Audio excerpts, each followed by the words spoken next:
Olá, sejam todos bem-vindos e todas bem-vindas ao curso de Cálculo A, revelando e desvendando os seus segredos. Eu sou o professor Alessandro Bastos e nesta aula vamos ver.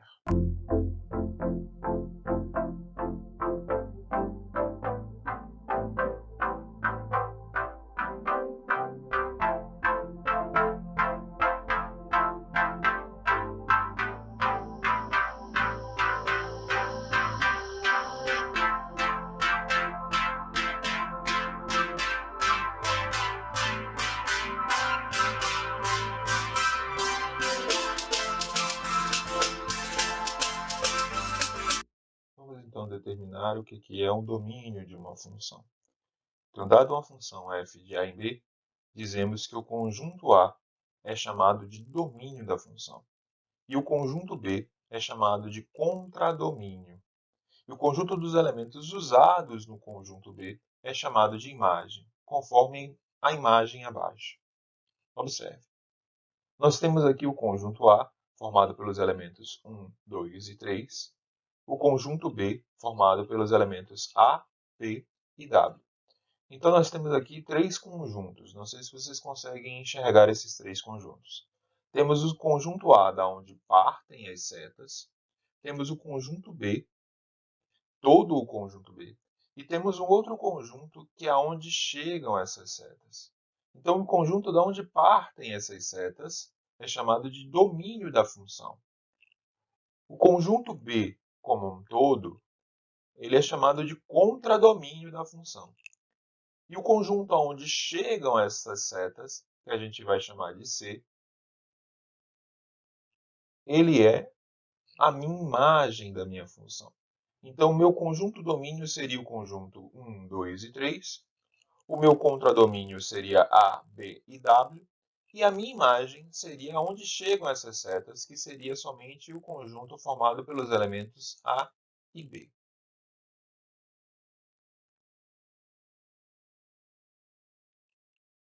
No cálculo de domínio, nós vamos fazer duas perguntas. A função tem incógnita no denominador, mas o que é incógnita, professor? Tem letra, né? Tem a variável x, a variável z, enfim, a variável da função. Se for uma função f de x, então nós vamos verificar se essa função ela tem x no denominador. Lembrando, o denominador é a parte de baixo de uma fração. A outra pergunta que nós vamos nos fazer é: a função tem incógnita no radicando de raiz de índice par, mas o que é o índice da raiz? O índice é esse númerozinho daqui, que normalmente quando é uma raiz quadrada a gente não tem esse número, né? Porque a raiz quadrada é a mais comum, é a que a gente normalmente mais utiliza, então se entende que quando não tem esse índice, a raiz ela é quadrada. E esse índice ele tem que ser um número par, para que a gente possa fazer essa pergunta e ter essa verificação no cálculo do domínio. Na verdade, o que é o domínio? Quando a gente faz o cálculo do domínio, a gente vai verificar quais são os valores que fazem com que a função exista ou com que a função deixe de existir. Então, por isso é que nós fazemos essas duas perguntas. Se a função tem incógnita no denominador, ou seja, na parte de baixo da fração, e se a função tem incógnita no radicando de raiz de índice par. Então, se tiver aqui dentro incógnita, e se esse índice for o índice par, a gente vai verificar quais são as restrições que nós temos para essa raiz, para esse radical.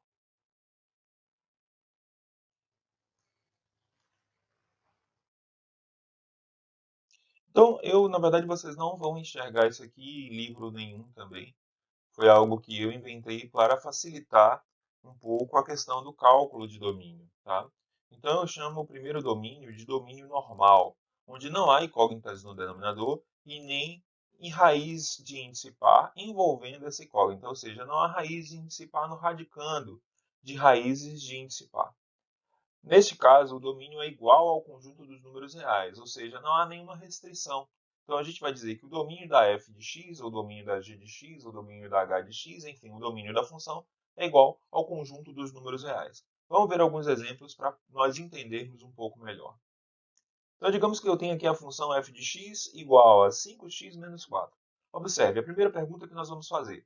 Existe incógnita no denominador, ou seja, na parte de baixo do denominador? Na verdade, aqui a gente não consegue nem enxergar esse denominador. Na verdade, esse denominador aqui ele é igual a 1. Então, não tem incógnita no denominador. E eu também não tenho nenhuma raiz quadrada, nenhuma raiz quarta, nenhuma raiz sexta envolvendo essa incógnita. Então, como eu não tenho incógnita no denominador e eu também não tenho raiz de índice par envolvendo essa incógnita, o meu domínio dessa f de x ele vai ser igual ao conjunto dos números reais. Vamos a mais um exemplo. Observem agora, eu tenho aqui f de x igual a 8x menos 7 sobre 12. Primeira pergunta. Existe incógnita no denominador? No denominador nós temos 12. 12 não é incógnita. 12 é um número. Então não tem incógnita no denominador. Tem raiz quadrada, raiz quarta, raiz sexta envolvendo essa incógnita? Não, não possui nenhuma raiz. Então, se não tem incógnita no denominador e se não tem raiz de índice par envolvendo essa incógnita, nós temos também que o domínio dessa função também vai ser o conjunto dos números reais.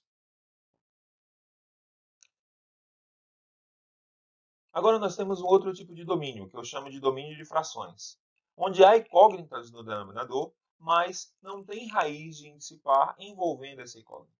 Neste caso, o domínio é verificado pela restrição que não podemos ter denominadores iguais a zero. Desta forma, colocamos que o denominador é diferente de zero e calculamos o valor de x como se fosse uma equação. Então, toda vez que nós tivermos incógnita no denominador, nós vamos pegar aquela equação que está no denominador e vamos colocar ela diferente de zero e calcular o valor de x. Então, vamos lá, para um exemplo. Observem que nós temos aqui agora f de x igual a 8x menos 7 sobre 12x menos 36. Vamos fazer de novo as duas perguntas. Existe incógnita no denominador? Observe que agora eu tenho aqui 12x. Né? Então aqui eu tenho uma incógnita no denominador. Mas eu tenho raiz quadrada, raiz quarta, raiz sexta envolvendo essa incógnita? Não, não possuo. Eu apenas tenho incógnita no denominador. Então, eu vou pegar esta equação daqui do denominador, que é 12x menos 36, e vou colocar ela como diferente de zero. E vamos calcular o valor de x. Então, aqui a gente vai fazer como se fosse uma equação. Esse valor aqui da desigualdade fica como se fosse o igual. Então, vamos lá. Vamos passar esse 36 para o outro lado. Então, vamos ficar com 12x diferente de 36. Na verdade, a gente não passa para o outro lado. A gente faz um processo chamado de processo de cancelamento. Mas, como vocês aprenderam dessa forma de passar para o outro lado, a gente vai falar dessa forma de passar para o outro lado com sinal invertido. Era menos 36, vai passar como mais 36. Agora nós temos 12x diferente de 36. Passa o 12 para o outro lado, vai ficar x diferente de 36 sobre 12. 36 sobre 12 vai me dar o resultado de 3. Então, nós temos que x é diferente de 3. Então, meu domínio seria x diferente de 3. Mas como é que eu coloco isso na linguagem matemática? Posso colocar isso de duas formas. Domínio vai ser igual a x pertencente a R, tal que x seja diferente de 3, conforme aparece aqui. Ou a gente pode dizer que o domínio vai ser igual ao conjunto dos números reais, exceto, menos, o elemento 3, que é o que está aqui, que tem que ser diferente de 3. Então, qualquer valor número real é válido, exceto o 3. Tá? Então, esse daqui é o domínio que a gente chama, que eu chamo de domínio de frações. Domínio frações. Vamos a mais um exemplo aqui. Observe, nós temos agora aqui 12x menos 7 sobre x ao quadrado menos 7 mais 10. Observe, vamos às duas perguntas. Existe incógnita no denominador? Nós temos aqui x ao quadrado, nós temos aqui 7x. Então, existe incógnita no denominador, sim. Existe raiz de índice par envolvendo essa incógnita, ou seja, raiz quadrada, raiz quarta, raiz sexta? Não. Então, nós temos apenas incógnita no denominador. Então, vamos pegar essa equação do denominador e vamos colocar de que ela tem que ser o quê? Diferente de zero. Então, vamos lá. Vamos resolver, então, agora como se fosse uma equação. Essa aqui é uma equação do segundo grau, então nós precisamos calcular essa raiz pela equação de Bhaskara. Então, calculamos o delta. Esse nosso delta é igual a 9. Né? Delta, só lembrando, b ao quadrado menos 4ac. O b é menos 7. Menos 4, o A é igual a 1 e o C é igual a mais 10. Então, isso aqui vai dar 49 menos 40, que vai nos dar um delta de 9. E aí vamos calcular o valor de x. Observe que esse x aqui ele tem que ser diferente desses valores e não iguais a esses valores. Então, x vai ser diferente de menos b mais ou menos a raiz de delta sobre 2a. Então, vamos lá. Menos b, então menos 7, mais ou menos a raiz de delta, que é 9, sobre 2 vezes o valor de a, que é igual a 1. Então, nós vamos ter aqui mais 7, mais ou menos 3, sobre 2. E isso vai nos dar o resultado de que x tem que ser diferente de 2 e x tem que ser diferente de 5. Como nós podemos colocar esses valores no domínio dessa função? Da seguinte forma.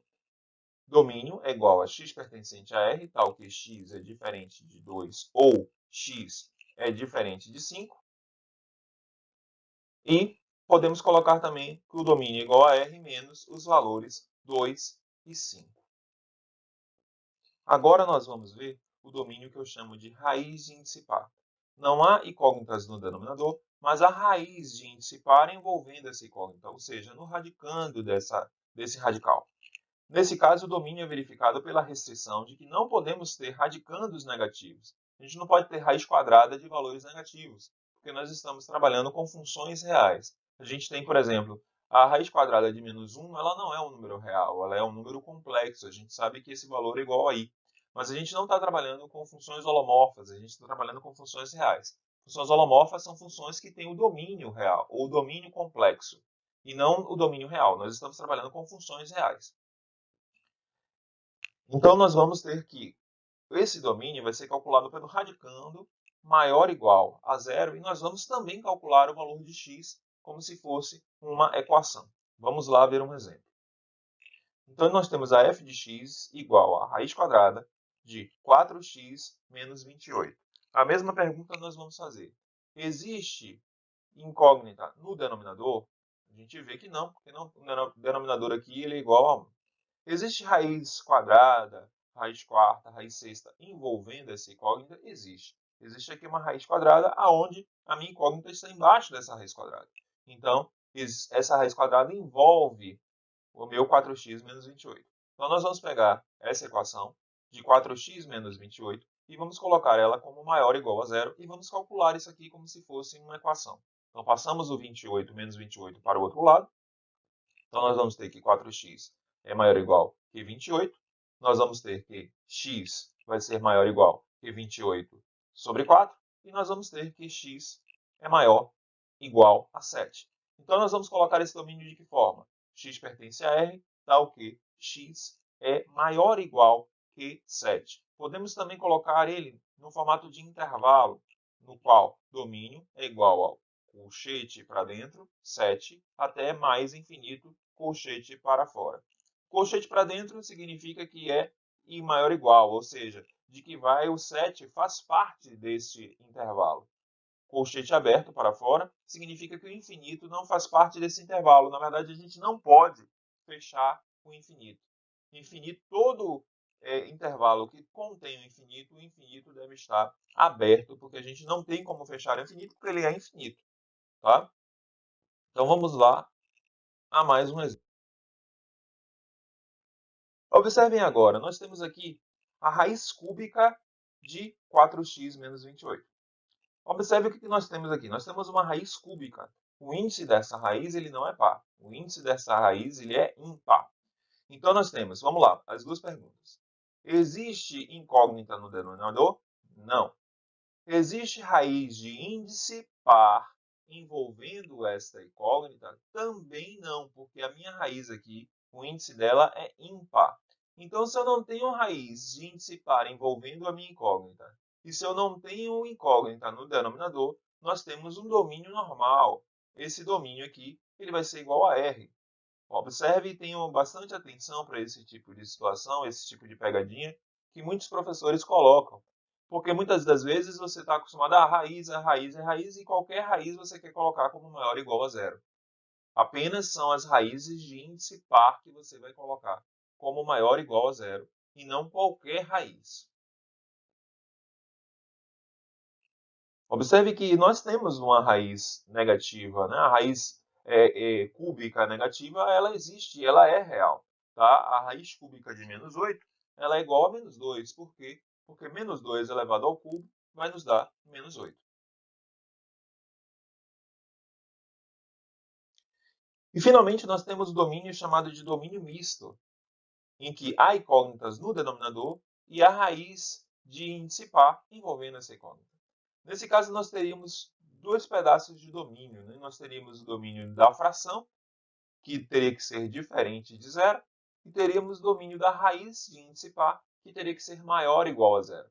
Fazendo a união dos dois, nós temos que apenas teremos um radicando maior que zero. Ele perde o sinal de igualdade. Por quê? Porque na fração tem que ser diferente. Então, vamos lá para o nosso exemplo. Observe que nós temos agora f de x igual a 4x menos 9 sobre a raiz quadrada de 8x menos 72. Duas perguntas que nós sempre fazemos. Existe incógnita no denominador? Sim. A incógnita está aqui no denominador. Existe raiz de índice par envolvendo essa incógnita? Também sim. Então, nós temos tanto a raiz quanto a incógnita no denominador. Então, vamos pegar este valor daqui, esta equaçãozinha daqui, 8x menos 72, e vamos colocá-la apenas maior do que zero e resolver a nossa equação para calcular o valor de x. Então, nós temos aqui 8x menos 72 maior que zero, passa ao menos 72 para o outro lado, nós vamos ter 8x maior que 72, e aqui nós vamos ter x maior que 72 sobre 8. Esse resultado vai nos dar que x é maior do que 9. Como colocar esse resultado na linguagem matemática? Domínio é igual a x pertence a R, tal que x é maior que 9, igualzinho do jeito que está aqui, ou nós podemos colocar no resultado como intervalo, domínio igual a colchete aberto, porque a gente já sabe que o colchete aberto ele é que não vai ter a igualdade, né? Esse 9 ele não faz parte do intervalo, então vai de 9 até mais infinito, também aberto.